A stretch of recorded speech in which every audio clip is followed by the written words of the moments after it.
kulanti wacan wanaagsan ku soo dhawaada bogga Mentor Hussein Facebook watch iyo YouTube intaba waad iga helaysaa mar kale iyo casharada guusha ganacsiga qof walba ganacsi ku jiro waxa laga maarmaan waxa jiro sabab lagu guuleysto sidoo kale waxa jiro sabab lagu guuldareysto waxaan isbareynaa insha Allah sabab lagu guuleysto waxaana kamida making a name list inta badan dad badan oo ganacsada ah dadka macaamilka wax ka gataan nambaradooda markay hadda inta badan EFC ba wax lagu kala tayo nambaradooda ku soo dhacayaan saas awgeed dad badan nambarada iyo telefoonada iyo magacyada dadka macaamilkooda ma xafidaan mana xiriiriyaan taasina waxay hoos u dhigtaa ganacsigooda hoos u dhigtaa saas awgeed waxa la rabaa ganacsiga hadaa bilaabaysid oo aad ganacsi lahayn ogow saaxiibo daris qaraabo ehel dad fara badan oo u baahan waxa adeega iyo badeecada agadaysa ayaa jira saas awgeed marka koowaad waa inaad diyaarisaa macaamilka maxay hantida rasmiga ah uu ganacsi leeyahay waa macaamil wax kala maaha mar badan waxa dhacdo suuqyadu in ay gubtaan wixii oo dhan ay burburaan saas awgeed markay burburaan kadib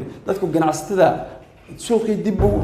loo furaa oo badeecada dib loo helaa sida ku dhacda inta badan wali mis weydiisay suuqyada way burburaan dabba qabso Soomaaliya kalmaan ka hadlayno suuqiyo dhan waa burburaya laakiin ninka ganacsatada ah ganacsigiisa ma burburayo suuqa gubta iyo badeecadiisa gubato uma gubto wuxuu u gubalayaa ganacsigiisa wali u jira haddii xataa uu lacag haysan wuxuu helayaa cid badeeca siiso haddii uu dukaanka gubtana wuxuu helayaa cid dukaanka u dayactirto oo dib u dhisto lacag ka yeelasto maxay yeelay qofkan wuxuu leeyahay macaamil hantida rasmiga ah ee ganacsigu leeyahay waa macaamil saas awgeed ganacsiga hadduu cusub yahay oo ganacsi hor la u yahay oo aan hore ganacsi u sameeyo waxa laga maarmaana saaxiibada qaraabada dariska iyo dad alaala cid danaynayo ina ka diyaariso diiwaanka magacyada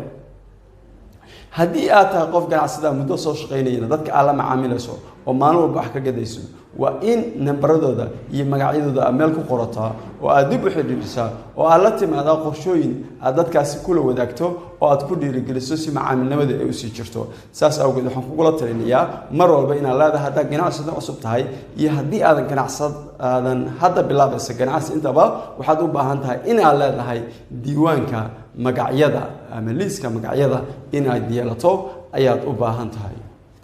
haddaba si loo qorayaa si ay kugu kala baxdo saaxiibada meel ku qor dariska meel ku qor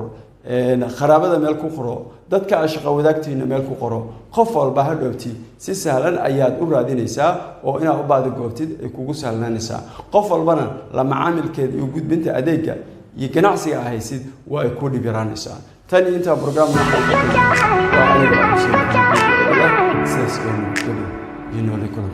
إن شاء الله